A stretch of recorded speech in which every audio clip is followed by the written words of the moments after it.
What's up, guys? Josh Mosman here from Motocross Action Magazine, and welcome to another episode of our This Week in MXA weekly video series where I give you guys hot topics going on in the industry and also give you an update to what the MXA Wrecking Crew is up to, what cool bikes we're testing, racing, and riding, and things of that nature. So thank you to O'Neill Racing for sponsoring this video, and also thanks to Dave Prater, the head of Feld Entertainment for Supercross, for doing a little interview with me this week, answering some of the hot topic questions that everybody's wondering about right now. Will vaccines be required for people to have? Riders, teams, fans, spectators, everybody going to Supercross in 2022 as we head back to Angel Stadium and a lot of the familiar rounds. Will we have to be vaccinated? That's a big topic going on in the entire world right now, but also in our industry. I asked him that question. Also talked about TV programming in 2022, as we know the NBC Sports channel is going away. Asked him about Supercross Futures racing on Saturday and more, so stay tuned for that interview. But first, let's talk about the bikes that we got to ride this last week. Starting things off, this week in MXA was one of the best that I've had as an MXA test rider. It was a blast. First off, we got to ride Joe Shimoda's factory Monster Energy Kawasaki Pro Circuit 250 last week at Glen Helen on Tuesday. It was a blast of a day. We had 5 different test riders ride that bike, and that was really the highlight of the whole thing, is that not only did I got to ride a beautiful, amazing factory race bike, but I got to share that experience with 4 of my close friends and MXA test riders. So really awesome time riding that. We got a fun segment right here. It's called MXA's First Bite. It's a funny thing that I came up with. I hop on the bike, I ride it down the hill, I ride onto the start straightaway, go as fast as I can up the start and up the first hill, and then pull off and give you guys my initial impressions on the bike. It's kind of like Gordon Ramsay on the Food Network. He takes a bite of the food before he judges it, and after his first bite, he gives the initial impressions. I wanted to do something like that here in this week's video.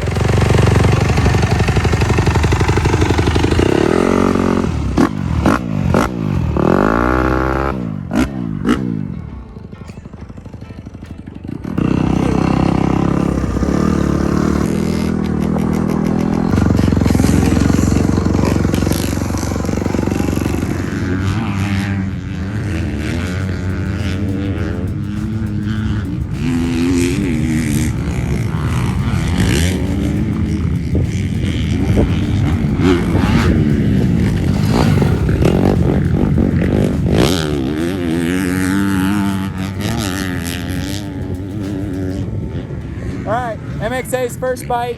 I did the start, I did the hill, I haven't done a lap on it. This thing is insane, okay? It's only the first bite, so we have a lot more riding to do, a lot more figuring out to do, but going up that hill, the first lap, this felt like a 350 going up the hill. Like, it was insane. The cockpit is definitely kind of tight. Joe Shimoda likes his bars a little bit lower than I do. He likes his levers high.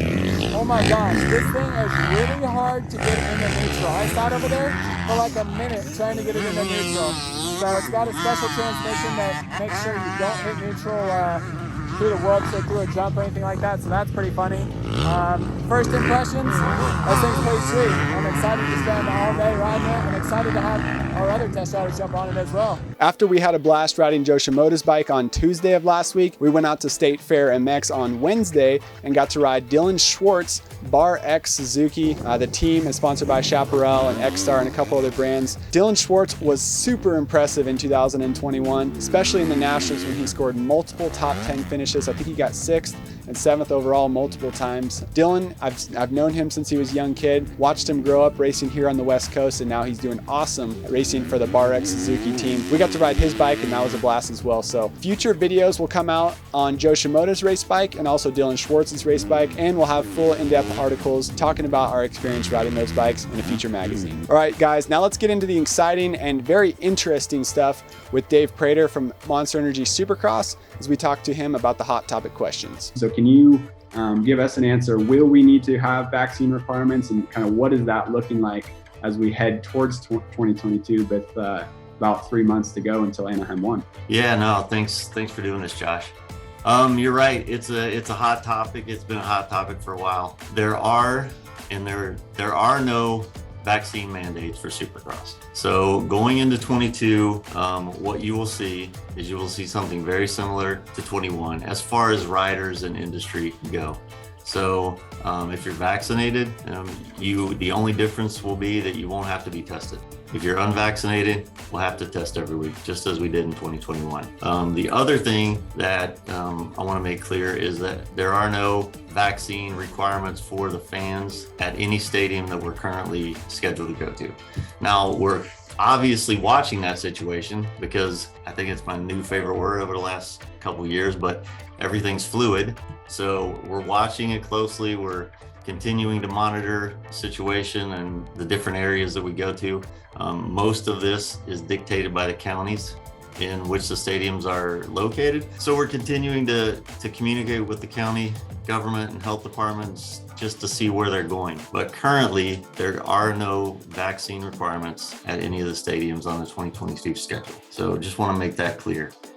And we will continue to monitor it, continue to inform everyone if and when the situation changes. But pretty confident that we've got a good plan that we've used for the last couple of years. We're able to, finish the 20 season on a full-on lockdown in Salt Lake City with the last 7 races.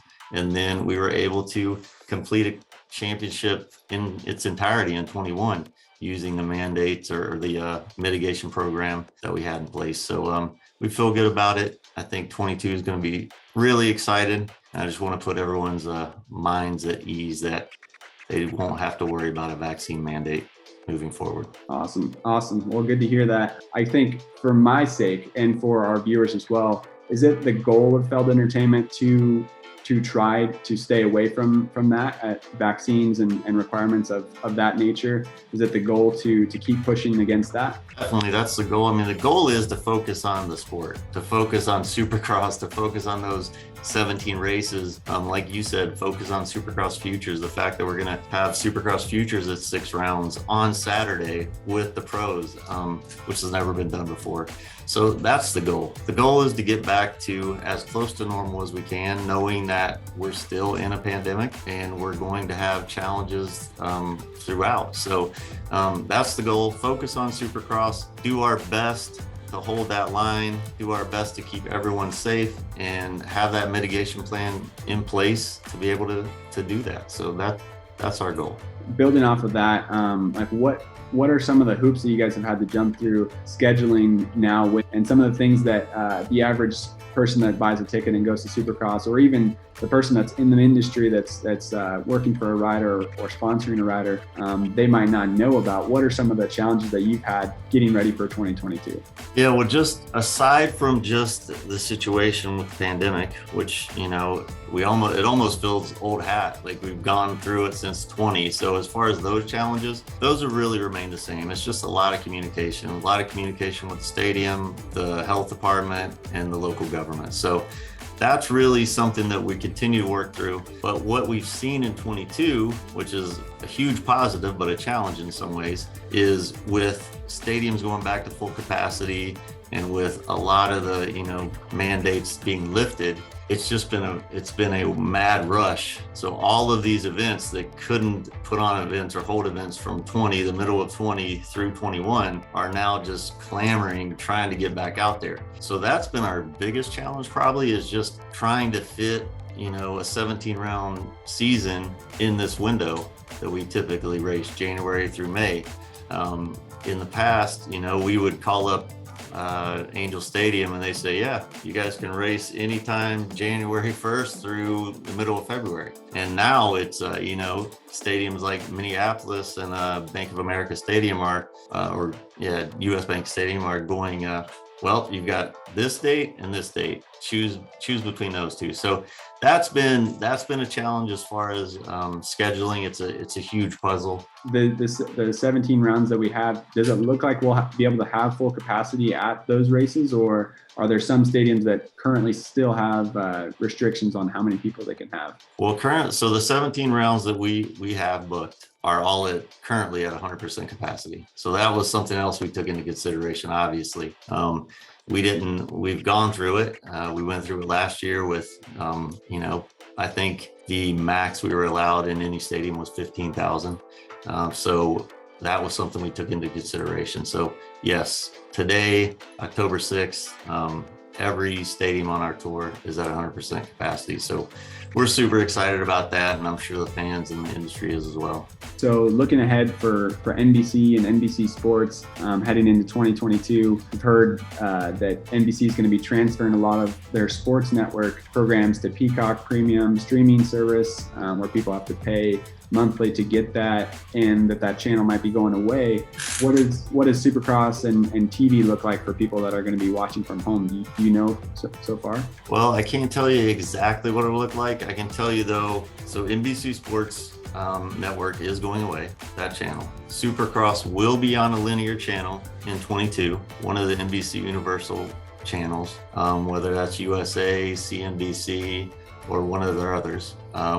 We haven't worked all of those details out with NBC at the moment, and NBC Network. So we'll have at least a handful on NBC Network, and then the others on a linear channel, as well as Peacock. So got the option to stream everything live, which also will have the option to watch it on linear television as well. Super cool. Well, I personally think that's super important. So happy to hear that's going to continue on. Also, Supercross Futures, as you mentioned, it's going to be racing on Saturday. That is super exciting, and I think the best way to warm the younger generation up to Supercross is by giving them a taste of it, and for real. So will they be racing? And I'm sure you're trying to figure this out, but will they be racing in between qualifying and the night show? Will they be a part of the night show? And what does that look like? So you're right. We're still working it out, but the goal is, and I believe we're going to get to this, the goal is to have them as part of the night show. So in between heat races, in between mains, still working out exactly where they fit in. But we want to make it as real a Supercross experience for them as possible. Because to your point, like, not only for the fans and branding these guys earlier, branding guys before they even turn pro, but we also want to get these guys engrossed in the program and let them know what it's about. So when they turn pro and they get to Anaheim, it's not as overwhelming as it is now.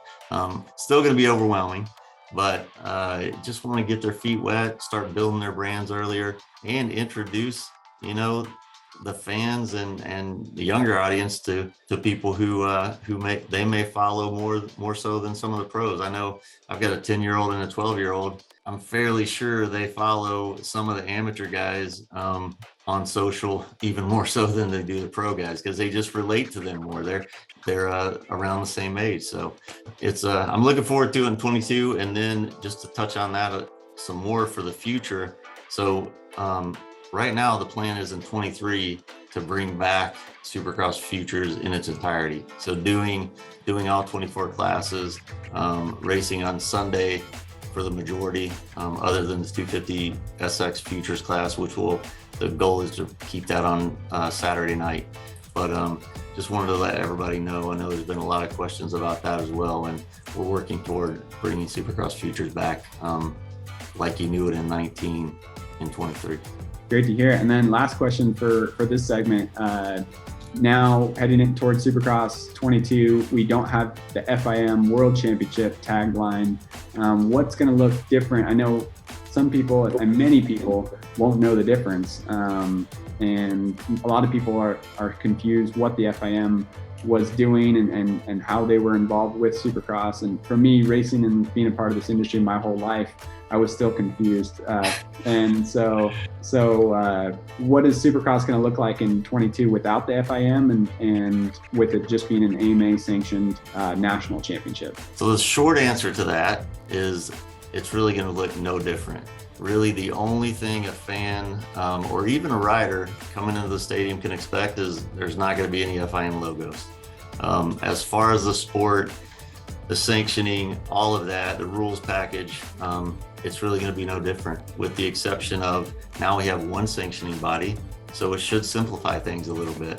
The FIM and the AMA work together well, but it was still a challenge at times because they do have different rules.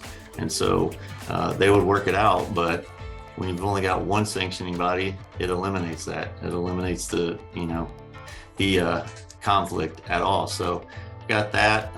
Working on a new anti-doping program with the AMA and USADA, and hope to have that more in line with the program MX Sport uses for pro motocross. So I think short answer, really there's not going to be much that's different at all, and the average fan won't notice the difference at all. But we can talk about the FIM and the AMA and how all that came about. It's probably going to take another interview because you're going to have to set a few more hours aside for us. Cool. Well, thank you for your time. I really appreciate it. Yeah, no problem. Thank you, Josh. Alrighty guys, so that's it for this week in MXA. Thank you guys for tuning in. I hope you learned and enjoyed this video. It's always our goal to offer you value and entertainment with these weekly videos, updates. Leave a comment down below if you have more questions about what's going on in Supercross, as we have a direct line of communication between Feld, and we can ask them those questions that people are interested in. Also, stay tuned to motocrossactionmag.com to see our latest bike tests, news, reviews, race results, and more. There's a lot of riders switching teams right now and a lot of excitement going on in the industry, and we've been updating our website nonstop, so check us out there. Subscribe to our YouTube channel to stay up to date with our latest videos, as we are constantly pumping them out. And click the notification button on our YouTube channel as well, so you can get an update every time we release a new video. Thank you guys for tuning in. See you next time.